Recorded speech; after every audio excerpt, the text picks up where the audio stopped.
Every business has one of these 5 bottlenecks, and after speaking to thousands of business owners about what's stopping them from growing, most of them would say we need more leads. Sometimes that's true, but after working with local businesses, I've noticed something. Marketing isn't always the biggest bottleneck. If you pull more leads into a business with operational problems, you're simply making those problems bigger.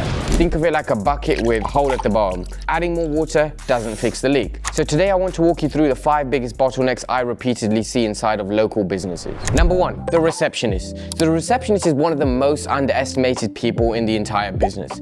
You hire them thinking all they're going to be doing is picking up your phone. But before the phone even rings, your marketing has already done its job. The customer has searched Google, compared competitors, checked out your reviews, visited your website, and then decided to call you. That's 5 different actions they have already taken subconsciously before they press the call button. So now imagine when that phone is answered and someone says, hello, no enthusiasm, no confidence, no urgency. Or even worse, the receptionist starts diagnosing the problem. So where did it start leaking? Oh, it could be this, it could be that. What brand is it? How many years have you had it? Have you called any other companies? The customer doesn't care. The customer called in because they had a problem and they wanted reassurance, and they didn't want a technical diagnosis or a technical discussion over the phone. So I believe that the receptionist's primary job, after listening to hundreds of phone calls and seeing the ones which convert and make a booking, is to make the customer feel like they called the right company and to get the technician to the property. That's where trust is built, and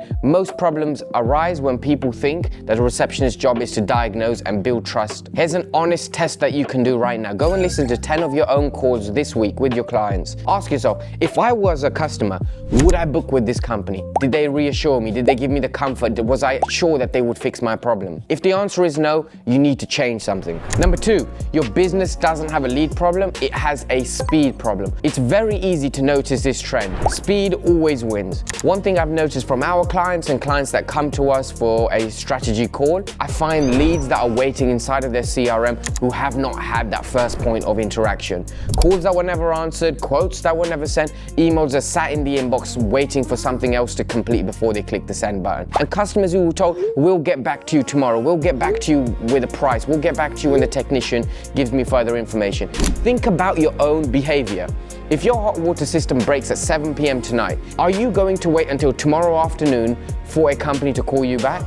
Probably not. You're gonna keep calling businesses until someone answers, until someone tells you, yes, I can fix it, and I can fix it at that time. So one exercise I tell business owners to do all of the time is go through every inquiry that you've had in the last 7 days. Write down how long it took you before you actually spoke to the customer. The first call, the first SMS, the first email, the quote. How long before each situation? Could you have sped it up? When did the customer actually get the answers to their problem?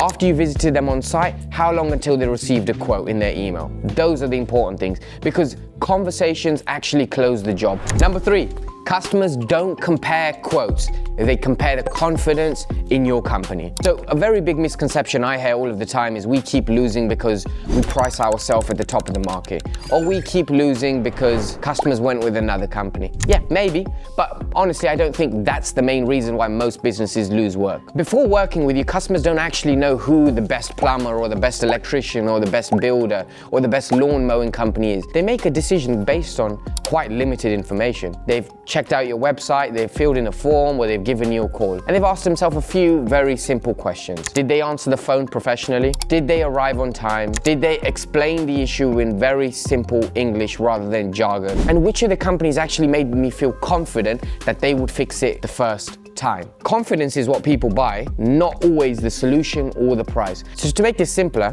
think about going to a doctor.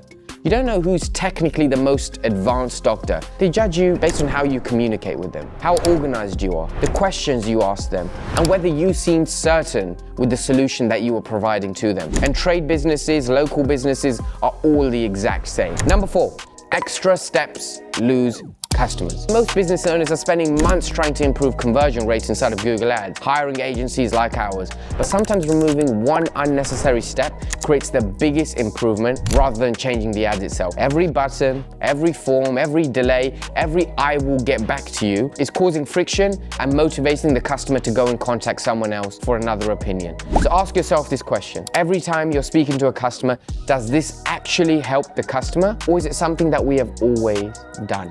And why have you always done it? Sit down and analyze, because we see businesses that grow very quickly. They remove the friction. They don't add it. Number 5, most business owners measure the wrong numbers. Don't get me wrong, I love dashboards. We make pretty dashboards for our clients every single day. But I think most businesses are looking at completely the wrong metrics. They celebrate high click-through rate, high conversion rate, a low cost per lead. We got 300 leads.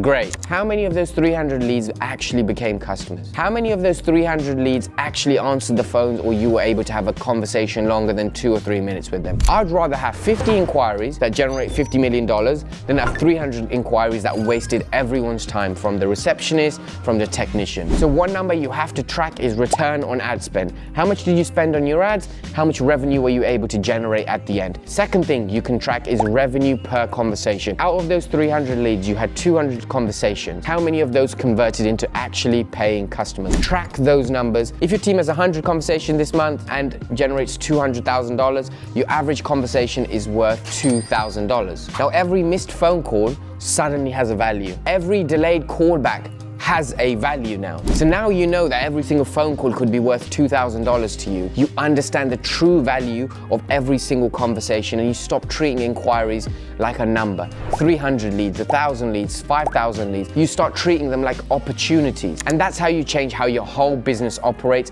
becomes more efficient, and improves the revenue that you're able to generate for every single inquiry and conversation that you have with your customers. If you found this video valuable, don't forget to subscribe, send your questions in the comments below, and I'll be sure to answer every single one of them within 24 hours.